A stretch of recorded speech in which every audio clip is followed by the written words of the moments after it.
country. This is just Agency Spotter. There's hundreds of them. Just do a Google search, you'll find tons of them. But when you look at here in our lovely home state of Nebraska, there are 0 agencies that focus on user experience. And I thought, why is that? There's a lot of people that are doing some interesting user experience work or trying to add it on as like a little side project, but there's no one that's really specializing in this user research. So I'll let Jake talk a little bit about how we conducted our own customer research on ourselves and how we landed on our existing target. We're a brand new business. We've only been established for about 6 months now. Great, yeah. Oh, and this is just a slide I found. Here, user experience is nothing new. IBM is investing $100 million to expand their efforts in user experience. 1,000 new people. We all know that this is, a growing area.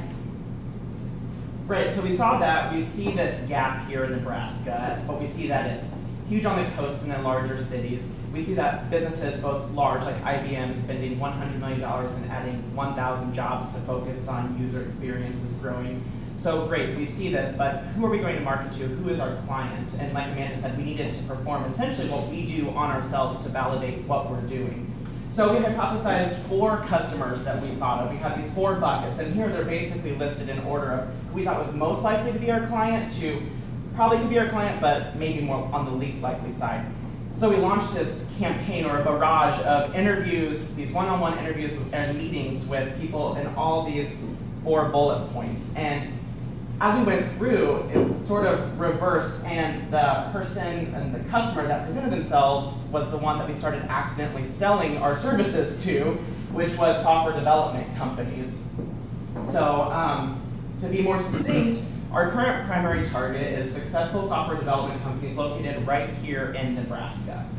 So, okay, we have now identified that, but what is the problem we're solving and what are we exactly doing for these companies? Well, we are able to quickly flesh out vague software ideas that these software development companies might receive from potential clients who come to them with this monster of an idea, and we're able to really flesh that out.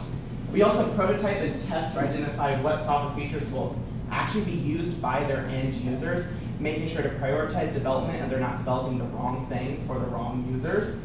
And we are able to extend our customers' internal pipelines so they don't have to turn away potential would-be clients when they are just simply have too much of a workload on their plates. All right, so like Jake said, there's 4 different people that we thought could use our services. Like, we can help everybody, right? That's what everyone says. Everyone's our customer. But really, by focusing on these software development companies, we're able to really tailor to what they need, which is a proven methodology that delivers actionable results for them in less than 6 weeks.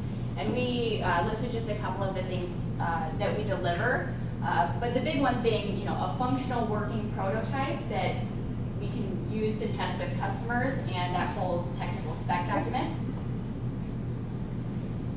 So how does this solve the problem for these very busy, successful software development companies?